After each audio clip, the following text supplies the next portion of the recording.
Hello, welcome. Just waiting just a minute to get this set up. I've got my bright lights on today. It's raining outside, so I did not have enough natural sunlight or natural light coming in here. So you guys get my bright lights today. All right. So our question today, it's really interesting. It corresponds with kind of with something I was wanting to talk about anyway that's been on my mind. And it's how we commemorate or honor dates that were important to us in that past relationship. Now that we're post divorce or post breakup. This is it's just a really interesting thing to think about. I think it's so interesting how different people commemorate this in different ways. So I'll share a little bit of my story and some examples that I've heard others doing. So first of all, I want to say I think this comes in phases. So the way that we commemorate, let's say, a wedding anniversary, the first year, the first time this comes up after the divorce, is going to be different than the way we commemorate it 10 years down the road. And I'm sure that's obvious to you all, right? You know, these dates, while they're still impactful and they still affect us, we may even have sort of a trauma reaction when those dates come up, depending on what it is. You know, it's just different as time passes and as we continue in our healing journey. So I also want to stop here and make a distinction between the question was about, it sounded like positive memories, positive dates, like a wedding anniversary, birthdays, like your ex's birthday or even your birthday, that you used to celebrate with them, things like that. Or, there could be birthdays and other events related to their family. Like maybe you used to celebrate holidays with them every year with your spouse's family, and you don't do that anymore, especially for those of you who were married for decades, for 20 or 30 years. This is a big change to your life. Oftentimes you lose friends, you lose family who had become like your family because you were joined with that other person and with their family for so long. So it could be a variety of good memories of things you used to associate with them or that were, just intimately connected to them. Versus we also have, of course, like traumatic or, more negatively emotional anniversaries, right? So the anniversary of the separation, the anniversary of the date the divorce was final, that comes with a lot of mixed feelings for most of us, right? There can be anniversaries of different, just difficult kind of times within the relationship that stand out to us for whatever reason. Like if it was a time where you moved and you didn't want to move, or a time of some other sort of grief, like the loss of a pregnancy, or, a close family member, something that was, really connected to that ex, to the abuser, right? So there's all sorts of more negative, I don't like to use the word negative, but kind of uncomfortable feelings associated with other types of anniversaries. And I was actually thinking about that type of anniversary this week, because as I had shared with you all, I think a couple of weeks ago, I'm this whole season for me, October and November, it comes with a lot of emotions. October for some other reasons, and then November because the anniversary of when I left my abusive ex was it was the Sunday before Thanksgiving. I don't remember the exact date, but it was the Sunday before Thanksgiving of 2015. And so I found myself a little anxious today, and I wanted to, so I'm just going to kind of go on a side note and bring this up as far as the more negative, and then get to our question about honoring those positive anniversaries, or that used to be positive, that I'm sure have mixed emotions now. So today I was feeling anxious, and I just knew that it was because of this time of year. I've actually had a lot of joy the past few weeks, have been feeling really good, really excited about launching this app. Things are going well for my daughter at school. Like things are good in many ways. And so I knew when this anxiety crept up today that there had to be, there had to be a reason. There wasn't an obvious like circumstance that was causing it. And so I really I took time to notice that this morning and acknowledge that's what it was. And at one point, I had a little frustration with a work task that I was doing. Things involving computers and building apps can get frustrating. And so I found myself getting more frustrated than usual at that. And so I made myself go take a walk. That's a practice I've been making, 2 or 3 times a day, take a 10-minute walk during my work hours. And I thought, I wasn't going to take a walk because I realized how much work I had to do. But in that moment, I made myself stop and take a walk just to breathe, listen to a podcast that was just like unrelated to the topics I was stressed about. And, just made myself take that time out to first feel my feelings and recognize what was coming up. And second, to do something to help myself. And that's always very difficult in the moment, but with practice, we can train ourselves to do that. And just the other point I want to make about this is that oftentimes when we have these negative sort of these grief reactions, these anniversary reactions that seem to come out of nowhere, even though we know the date's there, but we were feeling fine yesterday, like why do we feel anxious or sad or depressed or unmotivated today? When it feels like it comes out of nowhere like that, we can sort of convince ourselves that all of the progress we've made up to that point is just nothing. Like, I thought I had made progress, but here I am feeling so depressed today. So I must not be where I thought I was in my recovery. And that's just simply not true. Our emotions tell us that in the moment, and I understand that place. But it's so important to remember, this is something I hear all the time, you probably do too, that healing is not linear, right? So it's normal when we have these anniversary dates come up, the anniversary of the divorce. It might even be these sort of positive memories we'll talk about in a moment, like the wedding anniversary. If you're having a lot of grief and more uncomfortable feelings come up around that time, then I just encourage you to remember that that's normal, that those feelings are going to come up and it's going to pass. All right. It's going to pass. Inevitably, these feelings come up for me around this time of year. And mostly I just kind of am more quiet and contemplative. And I let myself mourn. I give a lot of thought to it. I give attention to it, but don't let it overtake me. Like today, when I was getting too stressed, I took a break and went for a walk, and that really, really helped. Don't underestimate ever the power of a 10-minute walk, of a little break to breathe and get away. It may be a phone call to a friend. It may be, if you can't just take that break right then, like I can with my flexible work here, it may be that you plan on my lunch break, I'm going to take a walk. On my lunch break, I'm going to call a friend. On your lunch break, you're going to journal or draw or do a 2-minute meditation. Plan what you're going to do when you can take that break. If you can't, address those emotions right in the moment when you're feeling it, plan when you're going to be able to do that next. On my lunch break, right when I get home after the kids go to bed. All right.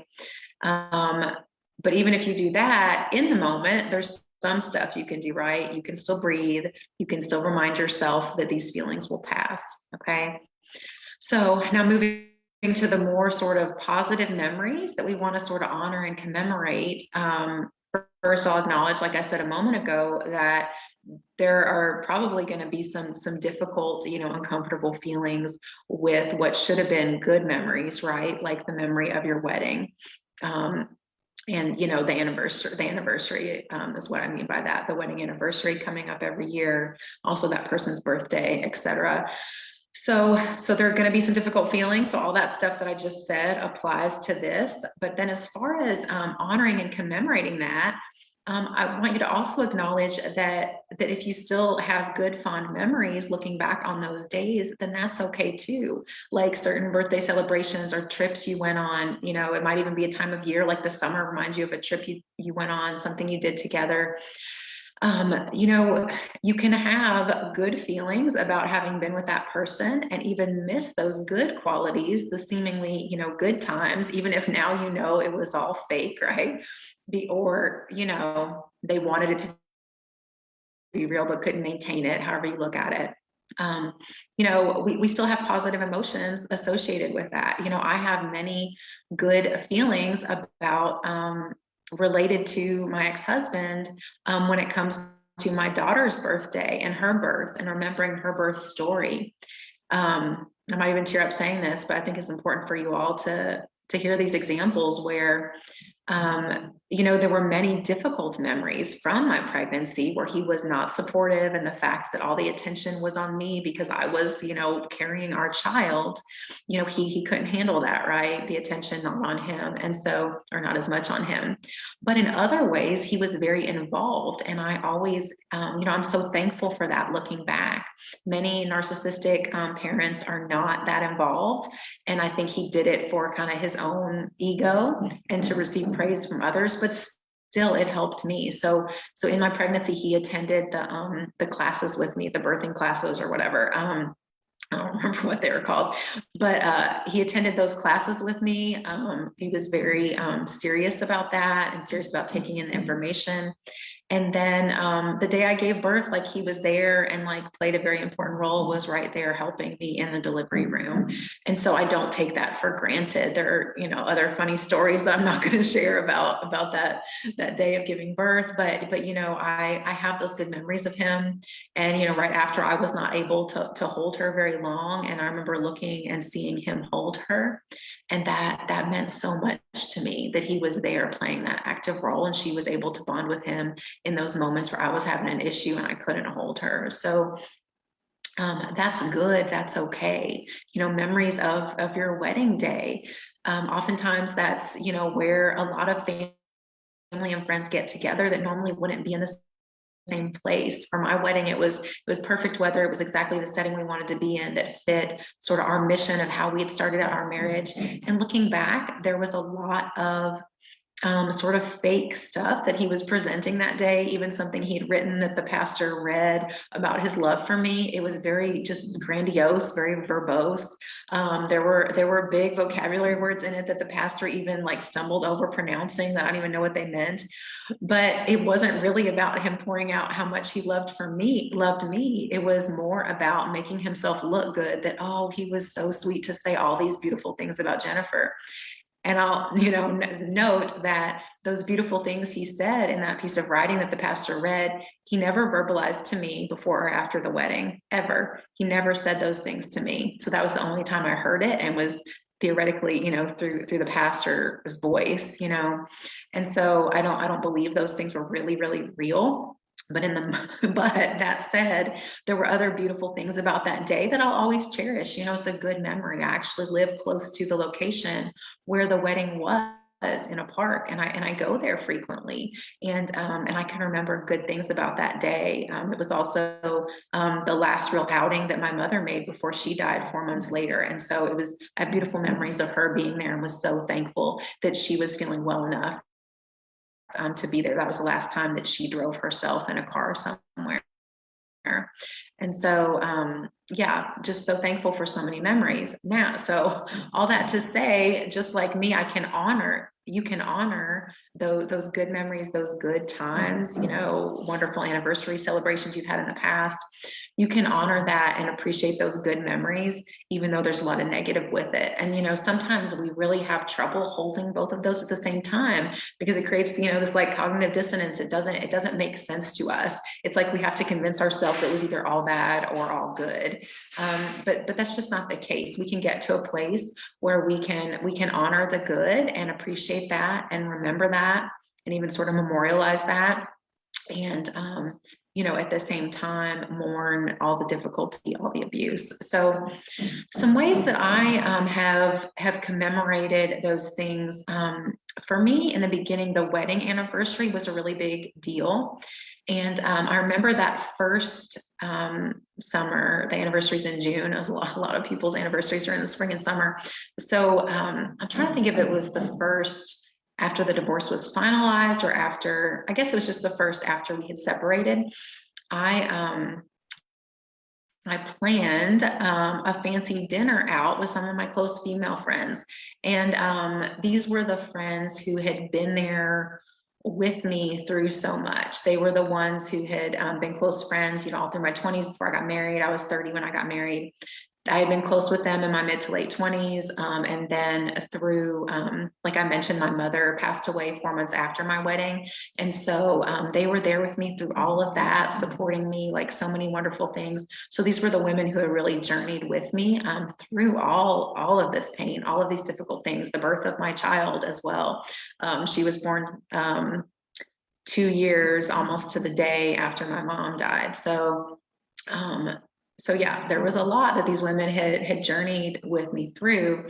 And so I invited them in particular. I didn't want it to be at that point some huge celebration with friends that I didn't know as well or wasn't as connected with. I didn't want to have a big party, which I did that the second year, which I'll explain in a minute. But that first year, I just really wanted a fancy dinner that was similar to what you would do for an anniversary dinner, right? I wanted to wear a dress, which I don't wear very often, a dress and heels, and go out with friends. I wasn't going to sort of gyp myself of getting that fancy dinner out just because I wasn't married anymore. So I can't remember if it might have actually been on the actual day. It might have fallen on a weekend, but regardless, it was close to the actual anniversary date.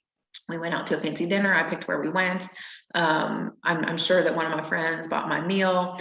And it was just those close friends who I didn't have to like explain my emotions to. We didn't, I might have said one sentence about the divorce or about my ex-husband or something during that dinner. But if that, I might not have even said that. We weren't there to talk about that. We were just there to have fun. And they all understood that it was important to me to just sort of commemorate that day and do something special on that day. And like I said, not gyp myself or rob myself of doing something nice just because the marriage had ended. So that's what I did the first wedding anniversary. The second year, I had moved into a new house. I'd purchased a house on my own that previous December, like right before Christmas, and then we moved in after Christmas. So by that summer, I was really wanting to have a bunch of friends over. I had not gotten around to having like a housewarming party. It was just, things were busy. And so I did that. I was questioning myself for a minute that the party was earlier in the spring, but it was about that anniversary. And I had a funny name for it and I can't remember. Oh, it was so for a while, for at least a few years, I referred to that date as my anniversary date. So that's what I might have done for that dinner with friends the first year too, the anniversary. And then the second year, I had a party at my house to just invite people to come and join my space. And at that point, I was ready to like put out a bigger Facebook invite, and the name of it was my anniversary celebration or something. I had a little more humor about it. I wasn't so emotional at that point. And I wanted to do something positive on that day to really sort of, change my emotions about the day to help it not replace it with a different memory, but to add another memory to that day, if that makes sense. Like I didn't want June 11th, 2011, 11/11. I didn't want 6/11/11. I didn't want that date to just mean the day I got married to the man that I ended up having to divorce and he was abusive, So just adding other memories to that day was important to me. And I invited a wider group of people at that time. It was still people who knew my situation, right? I was calling it the anniversary party. So a lot of those people were from a divorce support group I was a part of then. Whether I was close to them or not, they were in that circle of friends. And so I wanted them to be there, be a part of that. And then some more, kind of a little bit distant friends as well. So, and then I think since then I have always just, so I haven't had any other big celebrations since then. For me, it was just those first 2 years that was important. I think by the third year, it was a matter of just making a really like intentional and emotional Facebook post, so that just to sort of share my thoughts and feelings with others and mourning the loss of the marriage. I don't know if it was like the third or fourth year. There was one year where I used a photo editing app to edit and to change a photo from our wedding, and I made it so that it was it looked like kind of broken glass, like a broken mirror, and it was disjointed to where you couldn't see either of our faces, because I didn't want to share like a photo of his face. But I created that photo that was distorted, and I shared that and had a really thoughtful post just about what I was thinking and processing through that grief. And so but I didn't have a big celebration. And since then, like this past summer and maybe even the year before that, it didn't even get so much as a Facebook post, or even like a journal entry, a private journal entry. I didn't even put that much thought into it, but I do certainly always acknowledge the day. And as June approaches, I tend to look ahead on my calendar and just sort of notice, oh, am I going to have my daughter that day? Like, what day of the week it is? Is it a weekend? Will I be working that day? Just to sort of prepare myself if I do have any big feelings. I like to sort of know what sort of day that's going to be for me. I think it can be appropriate often, whether it's sort of good feelings or those grief feelings that we're processing, or both, to take the day off. If it's a work day, I do that oftentimes for the anniversary of my mother's death or for my birthday. Which my birthday has become like a time I think about my mother as well. And I think it would be appropriate for these other sorts of anniversaries too. Nobody has to know why you're taking that day off, why you're spending a little extra self-care time. All right. Just like any other sort of mental health day, which I always encourage, you can do that for these dates, especially because it is a specific date where you're going to be emotional. Like you might even go into, more of a trauma reaction. Whereas, other triggers we experience usually come unexpected, right? There's something that happens, or someone we see, or a certain place we go to or drive by that brings up this reaction, all these emotions. But these anniversary dates, regardless of what it's an anniversary of, like we said, a birthday, whatever, we know when they're coming on the calendar. So I think it's good to plan ahead for that. And take the day off if you need to, or maybe that would be the worst thing for you and you need to just be able to continue with your normal routine, but maybe just plan like a little way to sort of care for yourself that day. I'd love to hear your all's thoughts about how you have honored or commemorated these days. I think an especially hard one, I touched on this briefly earlier, but is the holidays, that we're together with family or friends that maybe you've lost, that were like that other person's family or friends, like a birthday of the in-laws or something like that, where it can be hard depending on the relationship you have or don't have with those family members. It's like, do you acknowledge that to them, and what do you do yourself, because there's grief with that too.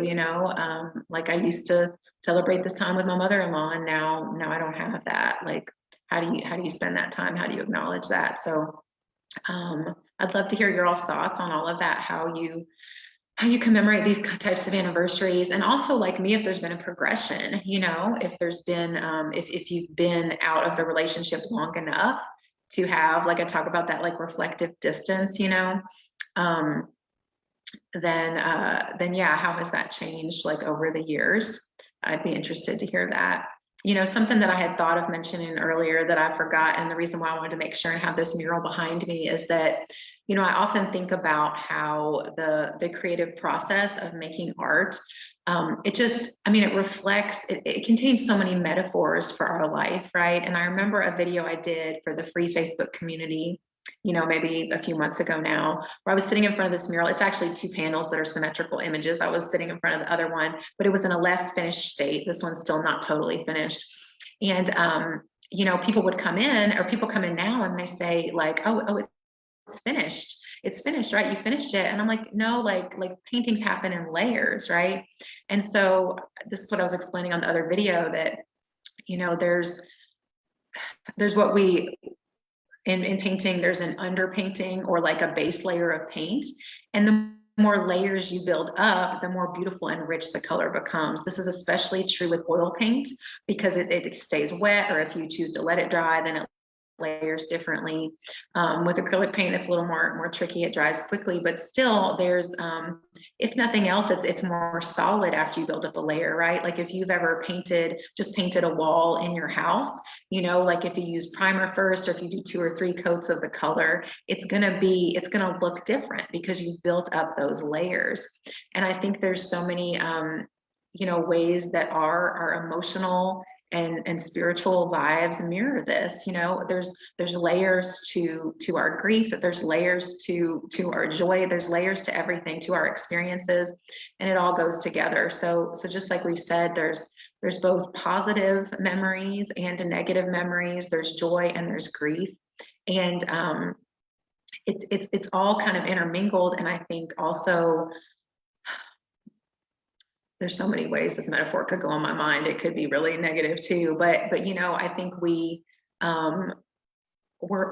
in our recovery, we're building up layers, creating more and more of a beautiful painting, of a beautiful masterpiece, if that makes sense, right? Like there's nothing wrong with just one base coat of paint. You know, I had like a light kind of goldish yellow painted over the top of this. The color might be distorted because I've got my bright lights on today, but you know, there was nothing wrong with that. People thought I was finished with that section, right? They didn't know it was an underneath layer, but I've added this orange, and in person, I mean, it's very, very vibrant, and it just stands out. People say, wow, that really pops, like from outside the windows. And you know, that came with a lot of time and a lot of hard work. And you know, it didn't just happen. And so, you know, our recovery and getting kind of a little less sensitive to these triggers, to these anniversary dates over time. You know, it happens gradually, but also it's not just time heals all wounds. It happens with work, with intentional work on our healing. And that's the work that you all are doing, you know, every day here in this program. So just be encouraged by that. If you're struggling with some sort of anniversary coming up, you know, you're doing the work to move through it. Like I said earlier, one difficult day or time of year doesn't mean that all your recovery has taken like a backward turn. You know, you haven't moved backward, you're still moving forward. You just got to get through this phase, but you're building up through all of this work. You're building up a lot of beautiful layers to create this new life, to redefine you, recreate who you are and what you want your life to look like now. All right, thank you all so much. I will see you next week, maybe a little bit delayed on my movement to the new app. I'm not sure, but I'll update you all next week. I'd love to have you all go ahead and have access to the website version even before the mobile app is completed. So I'll let you know more about that next week. All right, see ya.